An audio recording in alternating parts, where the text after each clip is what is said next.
दिसंबर 3 Omicron का क्या bulletin है। आज इस बुलेटिन में थोड़ा उर्दू शायरी का भी रस लेंगे। एक @डॉक्टर गोडसे रविवन पे अभी मैंने ट्वीट भेजा है। नैसर्गिक प्रतिकार शक्ति के जोर से भारत में ओमिक्रॉन की तीसरी लहर नहीं आएगी, लेकिन हमारे पोजीशन को और मजबूत करने के लिए दो चीज़ें आज होनी चाहिए। अपने पैसे से, अपनी मर्जी से, अपने खर्चे से लोगों को, जो लोग 18 के नीचे हैं उन्हें टीके दे दो, 18 के ऊपर है उन्हें बूस्टर दे दो। जिन्होंने कोविशील्ड दिया है उनको भी कोवैक्सीन बूस्टर दे दो। बच्चों को भी अभी कोवैक्सीन से चालू करो। ये काम आज होना चाहिए, फिर तो हम ओमिक्रॉन से वैसे भी जीतने वाले हैं, लेकिन ओमिक्रॉन को तमाम कर देंगे। अभी आप पूछोगे, आप तो कह रहे थे बूस्टर की ज़रूरी नहीं है। बूस्टर की ज़रूरी नहीं है। वैक्सीन आपका बचाव दो तरह से करती है, एक मामूली डिसीज़ के खिलाफ, एक गंभीर डिसीज़ के खिलाफ। गंभीर डिसीज़ के खिलाफ जो आपका संरक्षण होता है वो काफ़ी महीने तक चलता है, उसके लिए बूस्टर की ज़रूरी नहीं है। मामूली डिसीज़ का प्रोटेक्शन थोड़ा कम हो जाता है, लेकिन हम अगर उसको रोकना चाहते हैं तो ऐसा करें कि मामूली डिसीज़ ही ना हो जाए हेल्थ केयर वर्कर्स को, ताकि वो फैलाए ना। इसलिए जो इम्यूनोसप्रेस्ड है उनको ये डोज को बूस्टर बोलो ही नहीं, ऐसा ही तीसरा डोज दे दो। हेल्थ केयर वर्कर्स है जिन्होंने 4 हफ्ते के फासले से कोविशील्ड लिया था, उनको शायद मिक्स एंड मैच करके कोवैक्सीन दे दो। और बाकी के जो ऐसे बंदे हैं, हमारे पास इतना वैक्सीन का सप्लाई पड़ा है, अगर ऐसे बंदे पड़े हैं जो थोड़े डर रहे हैं, वो अपने जोखिम पे एक बूस्टर लेना चाहते हैं तो उनको लेने दो, वो खरीद लेंगे, स्टॉक तो है हमारे पास। उससे मामूली डिसीज़ भी होना उनको कम हो जाएगा और वो फैलाएंगे भी कम, सब अच्छा हो जाएगा। अभी वर्ल्ड हेल्थ ऑर्गेनाइजेशन कह रहा है कि अमीर देशों ने अगर ऐसा किया और वैक्सीन के बूस्टर लगाए तो गरीब देशों में वैक्सीन मिलेगी ही नहीं। ये थोड़ा ठीक है, काफ़ी ज़्यादा बकवास है। कॉन्गो में बड़ी वैक्सीन भेजी गई थी बड़ी तादाद में, वो वैसे ही पड़ी रही, 80% वैसे ही वेस्ट हो गए।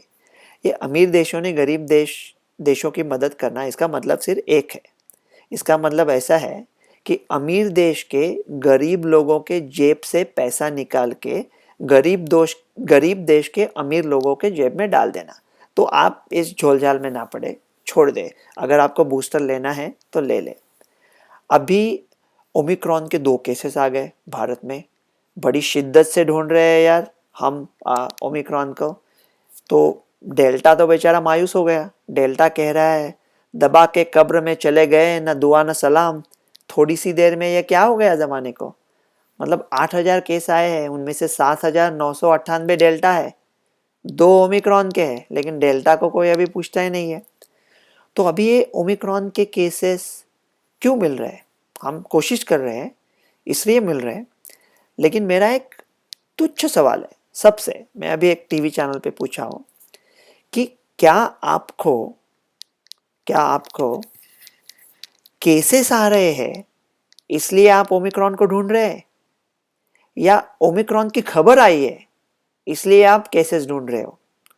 वो कहते हैं मांगने से तो खुदा भी मिल जाता है, बस अपने अपने कोशिश की बात है। तो बहुत बहुत बहुत कोशिश करके ये लोग आप ढूंढ रहे हैं।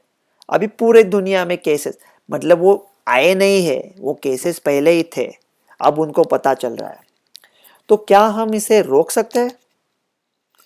मेरे ख्याल से इसे रोकना मुश्किल ही नहीं, नामुमकिन है। लेकिन इस डॉन का रिवॉल्वर खाली है, मतलब ये थोड़ा कम कम तेजी से फैलाएगा ज़्यादा, लेकिन ज़्यादा सीरियसली आपको बीमार नहीं करेगा। लेकिन अब हम हमें से रोक नहीं सकते।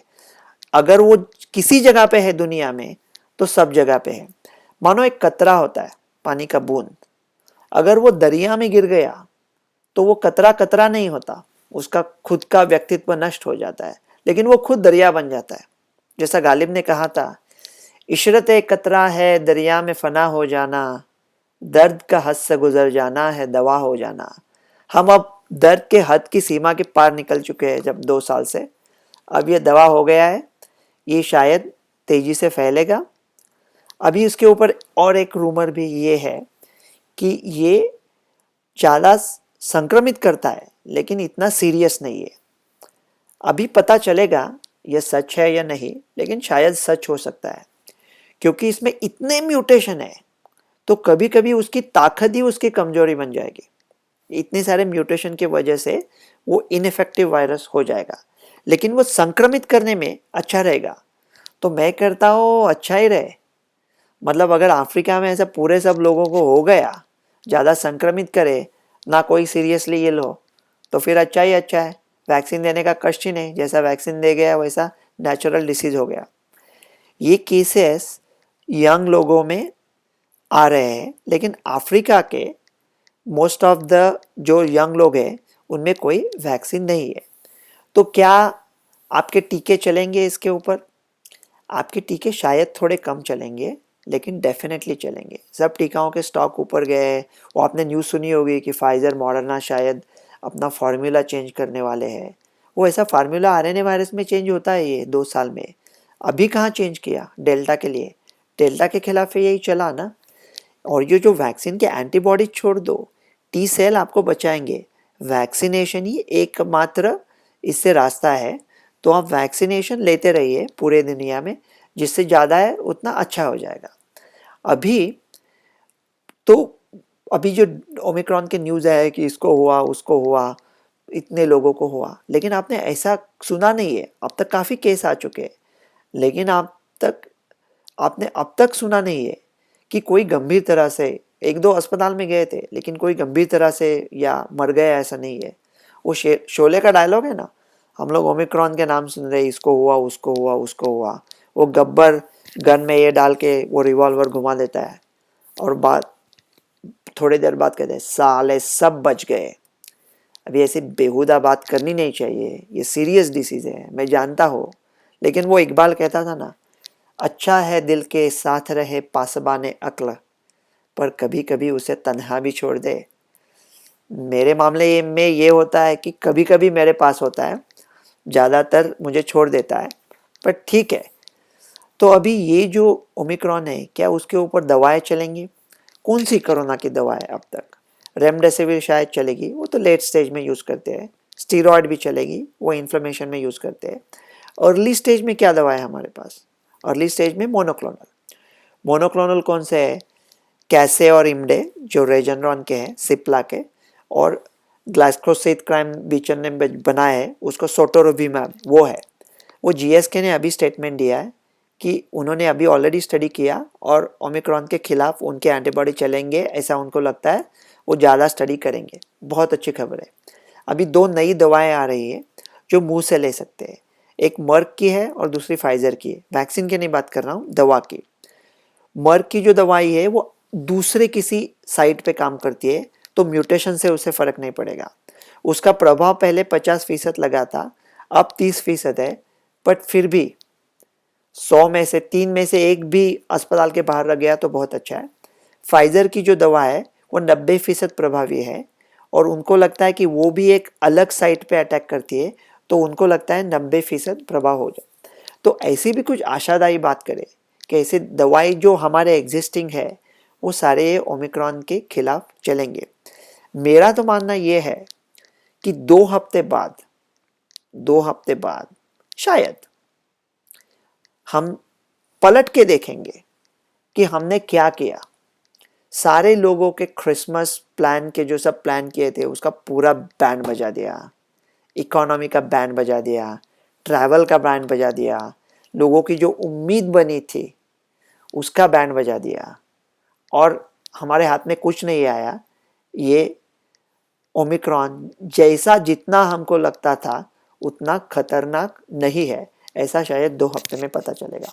तो आज का बुलेटिन इतना ही है। ओमिक्रॉन अब सब जगह पे ऑलरेडी था, डरने की बात नहीं है। वैक्सीन चलेंगे, आपकी नेचुरल प्रतिकार शक्ति चलेगी। इंडिया में तीसरी लहर, हर किसी भी स्थिति में इंडिया में तीसरी लहर नहीं आएगी, आप निश्चिंत रहे। अगर आपको गवर्नमेंट के ऊपर प्रेशर डालना है तो आज बूस्टर ऑप्शनल चालू कर दे, जिसको लेना है लेने दे। 18 के नीचे के बच्चों का वो चालू कर दे, और बाकी सब अब मस्त रहे। इतनी तो जिंदगी में न किसी की खलल पड़े, हंसने से हो सुकून या रोने से कल पड़े। जिस रहा हंस रहा हूँ मैं, पी पी के अश्क गम, कोई दूसरा हंसे तो कलेजा निकल पड़े। एक तुम कि तुमको फिक्र और फरेब माज है, एक हम के चल पड़े तो बहरहाल चल पड़े। मुद्दत के बाद की उसने जो लुत्फ की निगाह, दिल खुश तो हो गया मगर आंसू निकल पड़े। अभी आंसू बीसू छोड़ दो, सब ठीक है। डॉक्टर रवि गोडसे।